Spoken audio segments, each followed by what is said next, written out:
అందరికీ నమస్కారం. Welcome back to our channel విజేత స్టడీ సర్కిల్. ఈరోజు మనం ఈ వీడియోలో ఆంధ్రప్రదేశ్ ఉద్యోగులకి పెండింగ్లో ఉన్నటువంటి కొన్ని బిల్లులు జమ అవుతున్నాయి. దానికి సంబంధించినటువంటి సమాచారం మన వీడియో చూద్దాం.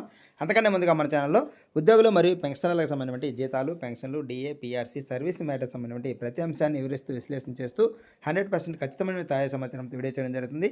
అలాంటి వీడియోస్ కావాలనుకుంటే మన ఛానల్ సబ్స్క్రైబ్ చేసుకొని ఫాలో అవ్వండి. మీకు తెలిసిన వారికి తెలియజేయండి. ఈ ఆలస్యం చేయకుండా మన వీడియోలోకి వెళ్దాం.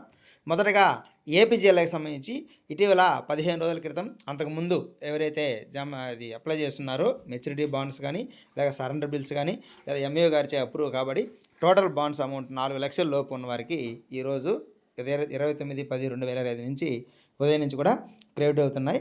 ఒకవేళ మీరు ఇలా ఉండుంటే మీరు ఒకసారి చెక్ చేసుకోండి. అలాగే జూలైలో పెట్టినటువంటి పిఎఫ్ పార్ట్ పేమెంట్ సంబంధించి బిల్లులు కూడా జమ కావడం అనేది జరుగుతుంది. మీకు ఎవరైనా ఇలా పెట్టుంటే మీరు కూడా ఒకసారి చెక్ చేసుకోండి. మొత్తం మీద ఏపీజీఎల్ఐ పిఎఫ్ సంబంధించి అప్ టు డేట్గా వస్తున్నాయి. ఈ మధ్య కాలంలో ఎవరైతే పెట్టున్నారో వాళ్ళందరికీ కూడా ఈరోజు జమ అవ్వడం అనేది స్టార్ట్ అయింది. ఈరోజు జమ కాకపోయినా ఇంకా మరికొందరికి రేపు కూడా జమ అయ్యే అవకాశం ఉంది. ఒకసారి మీరు బ్యాలెన్స్ చెక్ చేసుకుంటూ ఉండండి.